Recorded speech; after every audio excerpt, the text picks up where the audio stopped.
This video is sponsored by LastPass. Hey guys, Mike here, the Detroit Borg, with what I think are the top 5 smartphones of the year. Of course, this is my personal list, but this doesn't mean that there aren't other great smartphones, but these are the phones that fit my needs the best. So typically that means a large vivid display, a large battery for excellent battery life, fantastic cameras on the front and back. I also want a great looking design that's made really well, the best specs and performance you can get on any smartphone today, and of course a software experience that adds useful features and is regularly updated by the manufacturer. For number 5, I've chosen the iPhone XR. So although it's not my favorite phone of the year, it might be the most important just because it's also the best-selling phone, at least according to Apple, which probably makes it the best-selling phone in the US. iPhone XR is a little unusual for Apple because it's an all-new design that slots below their flagship phones, but it's really designed to make their flagship iPhone X design more accessible at a $749 starting price. Although that's still quite expensive, it's $250 cheaper than the iPhone XS, even though it has the exact same A12 Bionic CPU,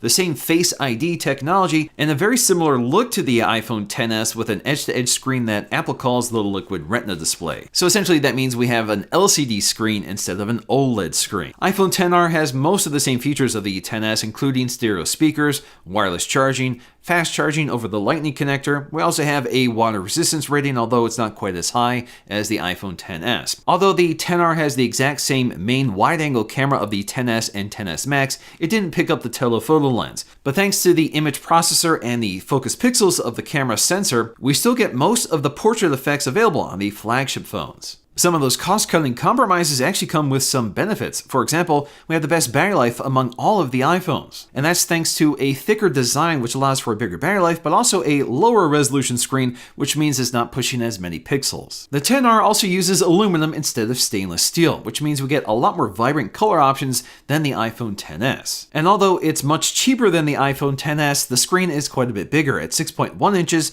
instead of 5.8 inches. The Liquid Retina display has many of the same features of the XS, so we have True Tone along with support for DCI-P3, but it lacks Force Touch or 3D Touch, so it cannot sense pressure. But we have long presses which do most of the same things. But besides the difference between OLED and LCD, the big difference here is the resolution.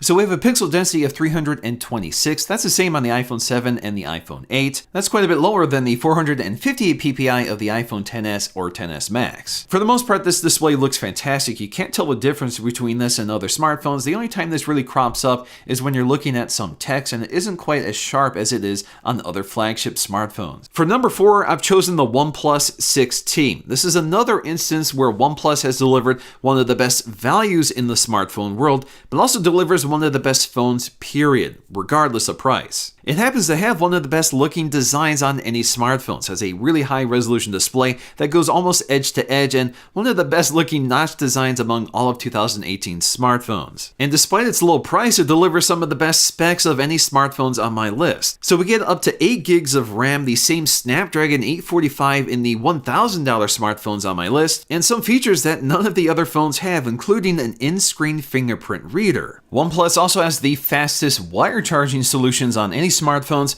but unfortunately no wireless charging. In fact, it's the only phone on my list without it. And the other aspect of the OnePlus 6T I really like is the software experience and the performance. OnePlus has always done a fantastic job in terms of software optimization on its hardware, so it's not too bloated and emphasizes speed and performance, so it always feels like the fastest phone I have. And OnePlus has done a pretty good job keeping their phones updated with the latest version of Android. Now, despite costing half the price of similar sized flagship phones, this OLED display is one of my favorites on the list. It's nice and large at 6.41 inches, has a resolution of 1080 by 2340. That's good for 402 pixels per inch.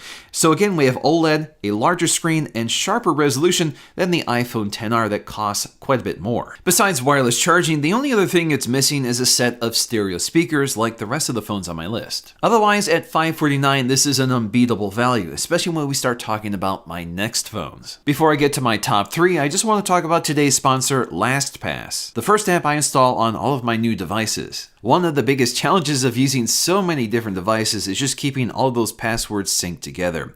So traditionally, every time I set up a new device, I had to manually enter the passwords for all of my accounts. But with LastPass installed, it will automatically remember my password and autofill them into every app or website. And because LastPass supports multiple platforms, I can use the exact same service on iOS and Android. Because LastPass remembers everything for you, it breaks some bad habits, such as writing your passwords down in an unsecure manner, or just using the exact same password on all of your accounts. So if one of them is compromised, they could potentially take that password to all of your other accounts. Instead, LastPass can generate strong individual passwords for each account.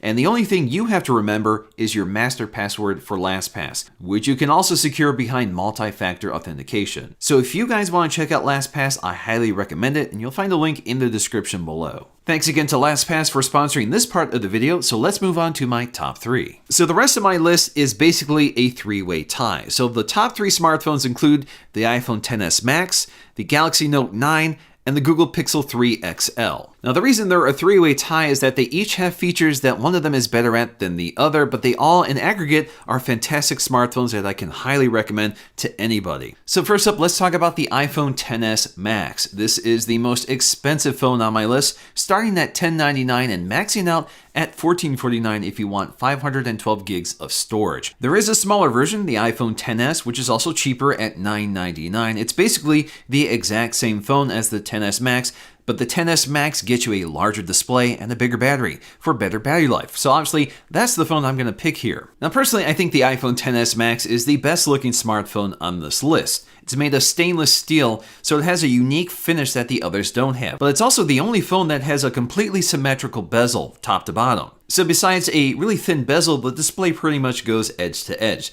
But it also has the largest notch at the top, but that notch has one of the most impressive features of all of the phones on this list, and that's Face ID. Now, I've been able to visualize how this works in real time thanks to an infrared camera. So you can actually see all of the infrared dots on your face and how it works. Of course, the TrueDepth camera is used for much more than just face unlock or authenticating passwords.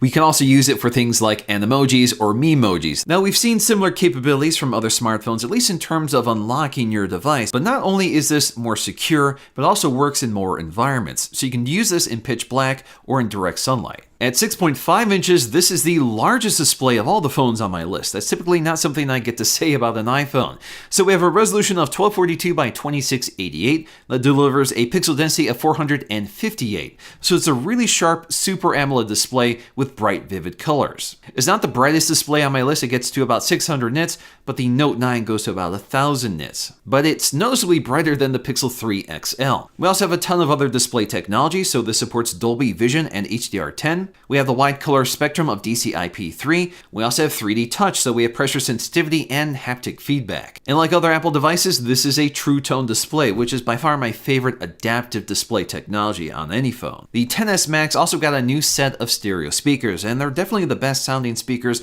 of all the phones on my list. So if speaker quality is important to you, I think the XS Max is the one to get. When it comes to performance, I think everybody knows by now that the A12 Bionic CPU, which is a 7nm chip, is by far the most powerful chip you can get on a smartphone today. And of course, Apple does a great job optimizing its software for that chip. So this is by far the most powerful smartphone you can buy, but obviously that's only important to you if it has the features you want. One of the most impressive new features of the iPhone XS camera is something called Smart HDR. It's new with this generation. Compared to iPhone 10, the biggest difference, especially during daylight images, is the dynamic range. So for example, the sky isn't blown out and we have less shadow. We also get better color reproduction. So it makes a clear and immediate impact to the point I can tell the difference right away. Although I think it's debatable in terms of what phone has the best still camera, I think it's pretty clear, to me at least, that the iPhone XS Max has by far the best video camera. There's a ton of other nice features on the XS Max. Of course, we have wireless charging, we have IP68 water resistance, even the antennas have been redesigned for gigabit LTE speeds. We get a quad LED True Tone flash for the best LED flash I've ever tested,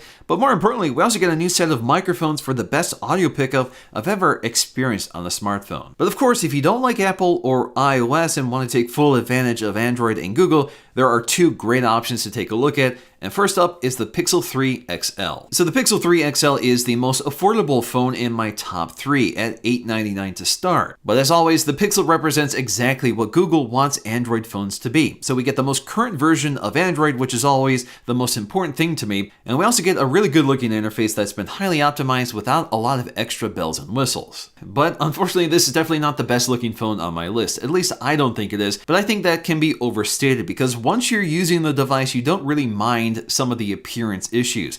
Actually, we have a pretty tall notch, but we have a lot of room on either side, which leaves plenty of room for the interface. Of course, we have the chin at the bottom, but it also comes with a front-facing stereo speaker. Although the speakers are loud and punchy, I'm not a huge fan of them just because I think they sound a little too muffled and a little too bass heavy. But if you want to listen to music and hear it clearly across the room, I think the Pixel 3 XL still might be your best option. Despite its somewhat awkward design, we still have a stunning 6.3-inch OLED display, resolution of 1440 by 2960. That's good for 523 pixels per inch. That's a really sharp display. That's actually the highest PPI of all the phones on my list. Although this is a great looking HDR display with support for DCI-P3, it's not quite as bright as something like the iPhone XS Max, and definitely not as bright as the Note 9. But where the Pixel 3 XL really stands out is in the camera. Although the 12.2 megapixel wide-angle f1.8 aperture looks fairly basic next to the multi-camera designs we're used to seeing lately, it's Google's computational photography that makes all of the difference.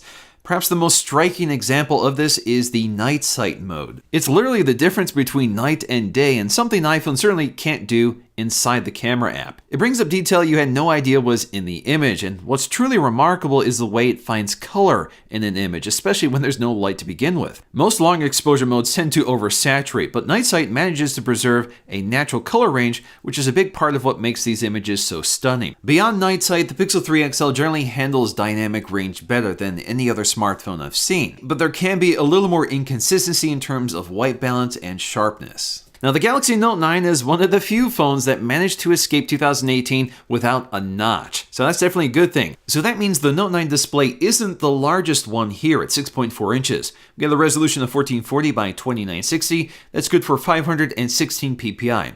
That's second only to the Pixel 3 XL. But unlike the others, because we don't have a notch, that space is completely uninterrupted. And I think this is the best looking display among all of these smartphones on my list, although the differences are pretty small. So again, this is a Super AMOLED display, and one of its striking characteristics is how bright it gets. It can get up to 1000 nits. Because the Note 9 has a classic forehead and chin, it does look a little boxy compared to its competition. But it's still the only phone here with a curved edge to the display, which is still a really nice looking design. As always, Samsung delivers the most feature-packed smartphone you can get. Of course, we have the S Pen stylus, which opens up a whole new type of interface that a lot of people really love. Typically, I don't use the S Pen that much, but when you use it, it's really handy. And for 2018, they've turned the S Pen into a remote controller for the Note 9 by adding a Bluetooth radio powered by a super capacitor that's recharged every time you reinstall it into the phone. The feature list on the Note 9 is really extensive and includes two things that the other phones don't have,